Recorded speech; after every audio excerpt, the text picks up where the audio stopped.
Hello, everybody. This is Kimchi Crypto. Today I'm going to talk about good and bad news at the same time, all this week. Let's dive in. Standard Chartered launches spot Bitcoin and Ethereum trading service for institutional clients.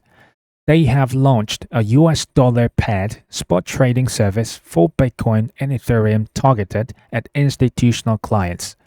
The bank had been preparing to launch the spot trading desk under its FX unit since at least June 2024. For your information, they got all those crypto licenses from all around the world in 2022, 3, and 2024.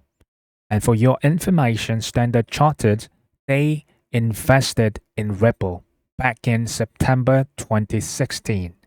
Yes, they know what was to come, and they were well prepared for all of this. To be honest, it's somewhat late. The market pump has already begun.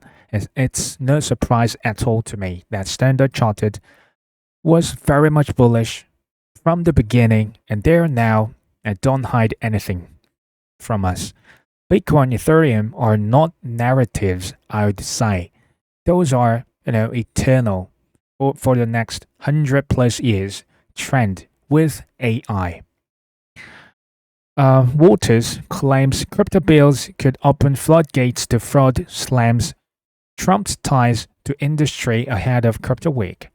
Even if all three crypto bills were not to pass this time, from a long term perspective, I would say it's all noise. Anti-Bitcoin Vanguard might be the largest institutional holder of MicroStrategy stock. They said the top digital asset researcher at spot Bitcoin ETF provider VanEck. Well, for your information, BlackRock is a major shareholder of Vanguard. Vanguard is a major shareholder of State Street, and State Street is a major shareholder of BlackRock. What does this mean? It doesn't matter whether Vanguard is talking about Bitcoin, naysayers, doesn't matter. They are all the same body. They're on the same boat. They are major shareholders of Strategy, Coinbase, Robinhood, Bitcoin, major, largest mining companies around the world. So, that said, don't be fooled, even if the third comes in sometime later. OG, Bitcoin whale moves over $2 billion in Bitcoin to Galaxy Digital.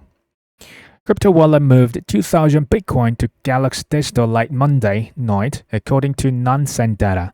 On-chain Lens said the wallet is linked to the Bitcoin whale who recently moved 80,000 Bitcoin after 14 years of dormancy to cash out his holdings. What a surprise. What a third, right? Again, it's all noise.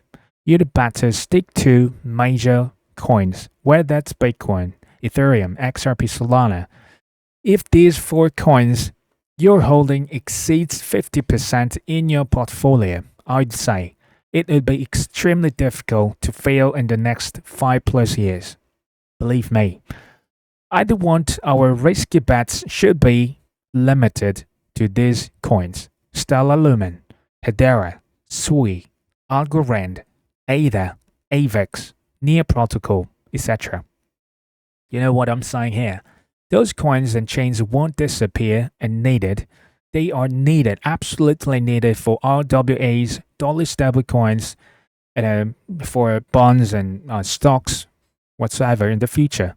Maximum return with minimum risk in this savage market, I would say. The House gears up for crypto market structure vote on Wednesday, stablecoins on Thursday. The Clarity Act is set for a Wednesday afternoon vote in the US House, according to industry lobbyists, and the Genius Act may get a Thursday morning vote. So, here's the thing. Good news could be this. I'd say on Thursday morning in US time, Genius Act, I think this can pass. But the bad news could be, don't be disappointed that Clarity Act might not pass this time, because the only it was around 50% for Clarity Act and Genius Act 92% in the poly market. Well, Clarity Act has somewhat some issues with Trump now. So that's what I'm viewing this whole thing.